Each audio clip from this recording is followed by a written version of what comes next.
Täna me õpime, kuidas kujundada teksti. Kõigepealt kirjuta oma nimi. Lohista see nimi hiirega üle. Nüüd saad muuta suurust ja kirja stiili. Suurust saad muuta siit aknast. Klõpsa noolekesele ja vali suuruseks 26. Loomulikult võid sa valida ka suurema suuruse. Klõpsa veel kord ja vali suuruseks 72. Nüüd, kui sa tahad muuta kirja stiili, saad seda teha sellest aknast. Vali stiiliks näiteks see. Nüüd, kui sa soovid kirja teha rasvaseks ehk paksuks, siis vajutad sellele nupule. Sa võid oma kirja panna ka kaldu. Selleks pead vajutama seda nuppu siit. Nii.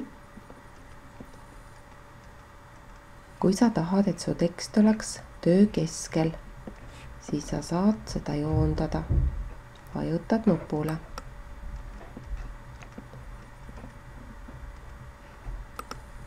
Seda kirja on võimalik ka värvida.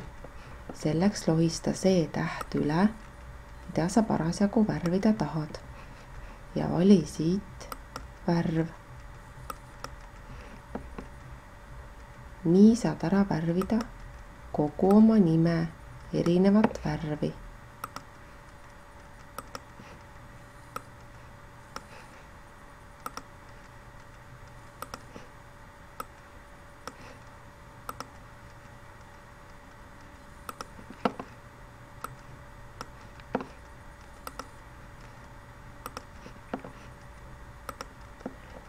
Kui sul on vaja kirja tausta värvida, siis lohista oma nimi üle ja tausta värvi saad valida siit.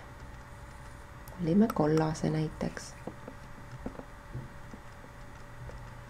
Nüüd võid oma kirja uuesti otsaks panna. Selleks pead jälle kirja üle lohistama ja vajutama nupule.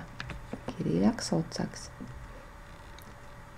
Võta maha ka paksus. Aga tõmba joon alla, selleks on siin U-täht.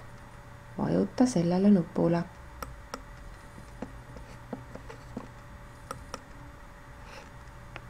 Ongi kiri muudetud.